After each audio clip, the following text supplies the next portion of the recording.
There are pros and cons to doing both. So let's just run through them and then you can make your own decision. So if you order 200 units of a product and you private label it immediately, then there is an element of risk to doing that, no doubt about it. Okay, so there's an element of risk to do that because you've then got 200 units of a product that you've got sitting in FBA, for instance, and if you've got all your due diligence wrong, then it may just sit there and you may not make any sales. So that's a risk of doing that.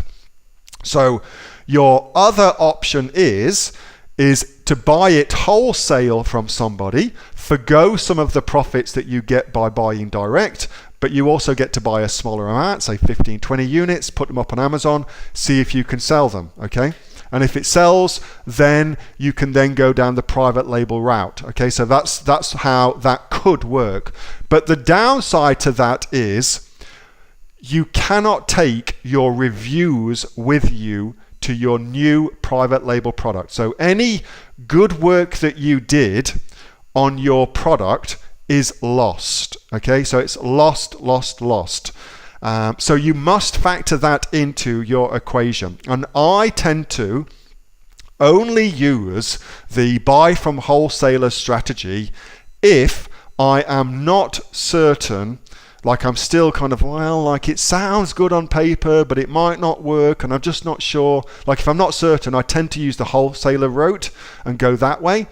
But for the most part, by the time I've done my due diligence, I'm fairly certain that the product's going to sell and I'm going to be able to make some money from it. So by the time I've gone through my system, usually I'm at the point where I'm pretty certain. It tends to be for new products that either aren't on Amazon yet, or for something that I've had a bit of a brain fart about listing and I haven't been able to find any good data because it's a new product. So for instance, something like a fidget spinner, when fidget spinners came online, well, there was no data around them. It was a new product. It was a bit of a risk to put them up on Amazon. You had no idea if the things were going to take off, but they did, lo and behold, awesomeness. But it could have easily gone the other way too. So in those kind of instances, I'll wholesale some products and put it to a test. That's how I take care of that, Richard. Hope that helps, mates.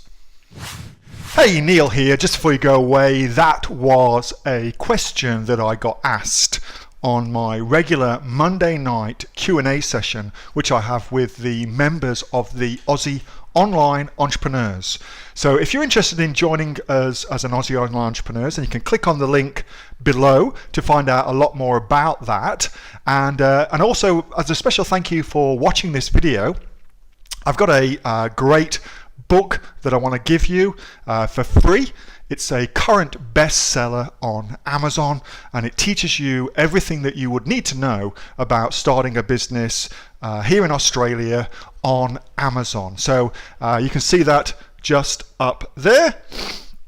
So if you'd like to get a copy of that for free, then again, just click on the link below and you'll get a copy of that. You'll get taken to a page where you can get a copy of that for absolutely free. Hope you enjoyed that little snippet from one of my Aussie Online Entrepreneur Q&A sessions, and make sure that you subscribe to my channel and also like this video. And if you've got a question that you would like answering, then post it in the comments below, and I'll do my best to answer it, whether on one of these videos for you or directly in the comments directly below.